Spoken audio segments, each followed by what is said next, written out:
All right, let's continue solving when x is part of an exponent here. So we're going to solve for x.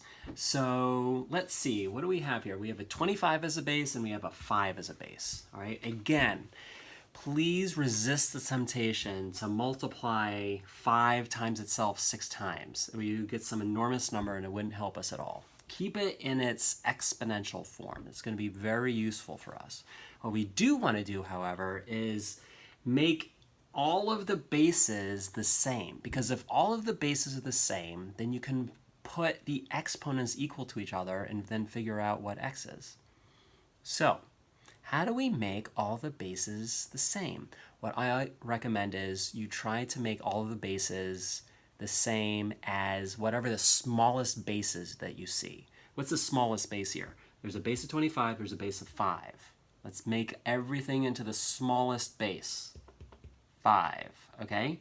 So in this case, since 5 is already over here, let's just leave it. Okay, the real work goes in to making 25 into a base of 5, all right? So as a separate, if you want to, what I would do is like separate this part of the puzzle over here. 25 equals 5 to the what? All right, I want to replace 25. I want to replace 25 here. I want to replace it with something that has a base of 5. So I need to insert into this bubble of 25 something that's equivalent to 25 but has a base of 5. So 5 raised to the what equals 25? 5 to the second. So that's why this question mark must be a 2.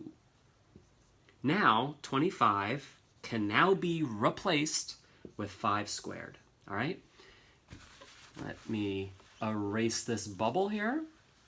Let's turn the bubble into a parentheses.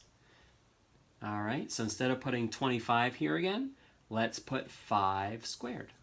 All right, so 5 squared. Now, I always recommend that if you have an exponent that has more than one term in it, in this case, this exponent is comprised of an x plus 1.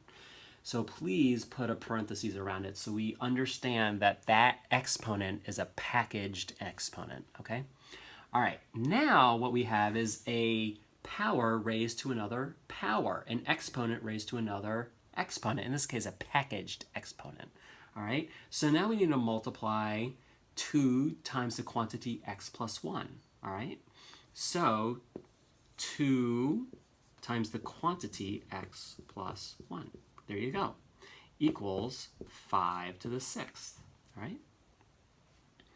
Okay, because now we have both of the bases are the same, all right, we can kind of cross them out and then set this exponent equal to this exponent. If the 5s are the same base, and here it's 5 to the 6th, then this entire expression right here must equal 6. So we can have 5 to the 6th equals 5 to the 6th. This entire thing must equal 6. So why don't we literally just write that? Why don't we write 2 times x plus 1, 2 times x plus 1 equals 6.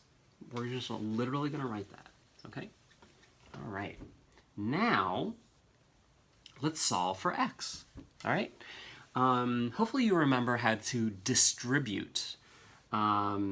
This 2 must be distributed over all of the terms inside the parentheses, okay? So it's a 7th grade skill, but hopefully we remember that. So it's 2 times x plus whatever the operation is here, here's an addition sign, plus 2 times whatever the number is here, which is a 1. So 2 times x is 2x plus 2 times 1 is 2, all right? So what we did was we distributed what's going on here so we can get everything out into its individual parts, and again, equals 6. All right, so 2x plus 2 equals 6, all right? We're going to continue on solving this. Again, this is a 7th grade skill, so we haven't really spent that much time on it in 8th grade, but hopefully at this point it should be pretty easy. If not, then this skill of solving for x is a separate skill that you should work on so you can do these kinds of problems. So 2x plus 2 equals 6. I'm just writing it up here so I have more room. All right. Now, to isolate x, we need to get rid of this 2 and that 2. Okay. So this 2 is being bound to this other term by an addition sign. So remember, you can only undo addition with its inverse operation, which is subtraction. You can only undo multiplication with its inverse operation, which is division, okay? So here, so let's take care of this. Let's subtract 2 from both sides. All right, so we've got 2x, this goes to 0, and this goes to 4.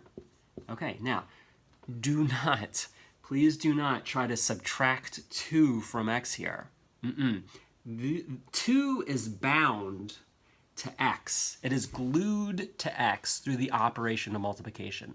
The only key that can unlock that relationship is with an inverse operation. And the only key that'll work to undo multiplication is division, not subtraction. So we divide this side by 2, and whatever you do to one side, you have to do to the other side, because there's an equation, you have to keep it balanced. 2 divided by 2, they cancel out to 1s. So you've got x on this side, and you've got 4 divided by 2 over here. 4 divided by 2 is 2. So x equals 2. All right, in the next video, we'll try another one.